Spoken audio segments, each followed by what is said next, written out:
ಎಲ್ಲರಿಗೂ ನಮಸ್ಕಾರ. ಇಂದಿನ ವಿಡಿಯೋಗೆ ತಮ್ಮೆಲ್ಲರಿಗೂ ಆತ್ಮೀಯವಾದ ಸ್ವಾಗತವನ್ನು ಕೋರುತ್ತಿದ್ದೇನೆ. ಇವತ್ತಿನ ವಿಡಿಯೋದಲ್ಲಿ ನಾನು ಸುಪ್ರೀಂ ಕೋರ್ಟ್ ನೀಡಿರುವ ತೀರ್ಪಿನ ಬಗ್ಗೆ ತಿಳಿಸಲು ಬಂದಿದ್ದೇನೆ. ನೀವೇನಿಲ್ಲಿ PDF ನೋಡ್ತಿದ್ದೀರಾ, ಈ PDF ಸುಪ್ರೀಂ ಕೋರ್ಟಿಂದ ಬಂದಿರುವಂತಹ ಜಡ್ಜ್ಮೆಂಟ್ ಆಗಿದೆ. ಇದು ಶಿಕ್ಷಕರ ಅರ್ಹತಾ ಪರೀಕ್ಷೆ ಅಥವಾ ಕೇಂದ್ರೀಯ ಶಿಕ್ಷಕರ ಅರ್ಹತಾ ಪರೀಕ್ಷೆ ಕಡ್ಡಾಯ ಎಂಬ ವಿಷಯದ ಬಗ್ಗೆ ಸುಪ್ರೀಂ ಕೋರ್ಟ್ ನೀಡಿರುವ ಮಹತ್ವದ ತೀರ್ಪಾಗಿದೆ. ಈ ತೀರ್ಪು ಅಂಜುಮನ್ ಇಶಾತ್ ತಾಲೀಮ್ ಟ್ರಸ್ಟ್ ವರ್ಸಸ್ ಮಹಾರಾಷ್ಟ್ರ ಸರ್ಕಾರ ಎಂಬ ಪ್ರಸಿದ್ಧ ಪ್ರಕರಣದಿಂದ ಹೊರಬಂದಿದೆ.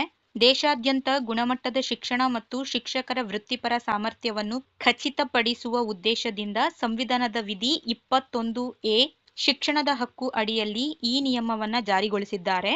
ಈ PDF ಅಲ್ಲಿ ನಾವು ಮುಖ್ಯವಾಗಿ ಗಮನಿಸಬೇಕಾಗಿರುವ ಅಂಶಗಳು ಏನೇನಂತ ಹೇಳಿದ್ರೆ, ಪಾಯಿಂಟ್ ನಂಬರ್ 33 ಇದರಲ್ಲಿ ಅವರು ಹೇಳಿದ್ದಾರೆ, TET ಪರೀಕ್ಷೆ ನಡೆಸಲು ಅಥಾರಿಟೀಸ್ಗೆ ಸಮಯ ಮತ್ತು ರಿಸೋರ್ಸಸ್ ಸೀಮಿತ ಅಂತ ಕೋರ್ಟ್ ಒಪ್ಪಿಕೊಂಡಿದೆ.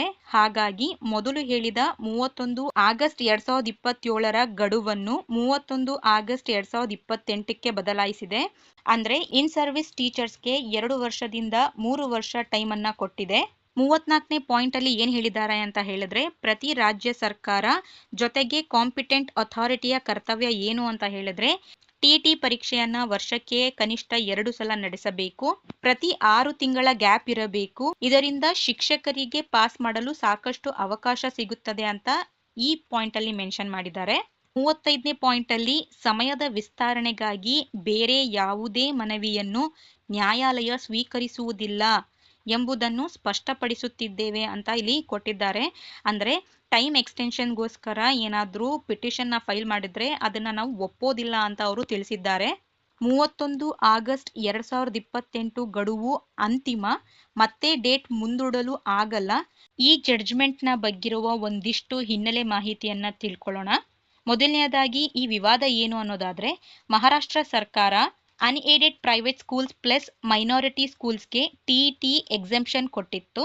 ಅದನ್ನ ಚಾಲೆಂಜ್ ಮಾಡಿದ್ರು.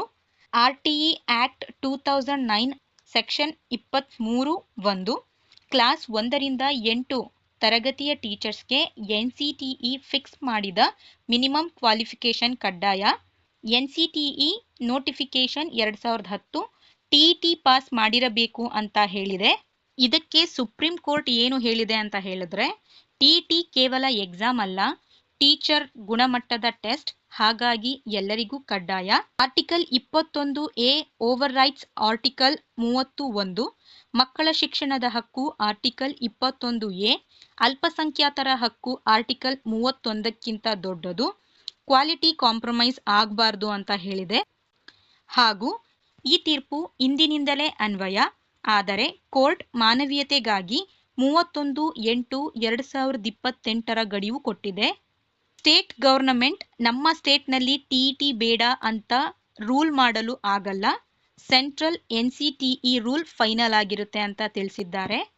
ಇದರ ಜೊತೆಗೆ ಬಡ್ತಿ ಪಡೆಯುವುದು, ಹೊಸ ಪೋಸ್ಟ್ಗೆ ಹೋಗುವುದು, ಹೊಸ ಪೋಸ್ಟ್ಗೆ TET ಕಡ್ಡಾಯ, ಹಾಗಾಗಿ ಪ್ರಮೋಷನ್ಗೂ TET ಬೇಕು. 31/8/2028 ಫೈನಲ್ ಡೆಡ್ಲೈನ್ ಆಗಿರುತ್ತೆ. ಈ ಡೇಟ್ ಎಕ್ಸ್ಟೆಂಡ್ ಆಗಲ್ಲ. ಕೋರ್ಟ್ ಸ್ಪಷ್ಟವಾಗಿ ಹೇಳಿದೆ, ಫೇಲ್ ಆದರೆ ಸರ್ವಿಸ್ ಮುಗಿಯುತ್ತದೆ ಅಂತ. ಈ ತೀರ್ಪಿನಿಂದ ಯಾರ್ಯಾರ ಮೇಲೆ ಯಾವ್ಯಾವ ಇಂಪ್ಯಾಕ್ಟ್ ಬೀಳುತ್ತೆ ಅಂತ ನೋಡೋದಾದ್ರೆ, ಹೊಸ ಅಭ್ಯರ್ಥಿಗಳಿಗೆ TET ಅಥವಾ CTET ಪಾಸ್ ಇಲ್ಲದೆ ಅಪ್ಲಿಕೇಶನ್ ಹಾಕಲು ಆಗೋಲ್ಲ, ಅಪಾಯಿಂಟ್ಮೆಂಟ್ ಆಗೋದಿಲ್ಲ. ಇನ್ ಸರ್ವಿಸ್ ಟೀಚರ್ಸ್ 5 ವರ್ಷ ಸರ್ವಿಸ್ ಬಾಕಿ ಇದೆ ಅನ್ನುವಂತಹ ಟೀಚರ್ಗೆ TET ಇಲ್ಲದೆ ಕೆಲಸ ಮಾಡಬಹುದು, ಆದರೆ ಬಡ್ತಿ ಇಲ್ಲ.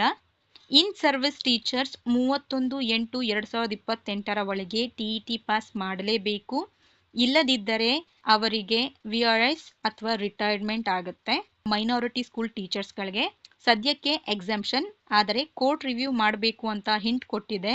ಹೆಡ್ ಮಾಸ್ಟರ್ ಅಥವಾ ಪ್ರಿನ್ಸಿಪಲ್ TET ಪಾಸ್ ಇಲ್ಲದೆ ಪ್ರಮೋಷನ್ ಆಗೋಲ್ಲ. ಈ ವಿಡಿಯೋ ತಮಗೆ ಇಷ್ಟವಾದಲ್ಲಿ ದಯವಿಟ್ಟು ಚಾನೆಲ್ಗೆ ಸಬ್ಸ್ಕ್ರೈಬ್ ಮಾಡಿಕೊಳ್ಳೋದನ್ನ ಮರಿಬೇಡಿ.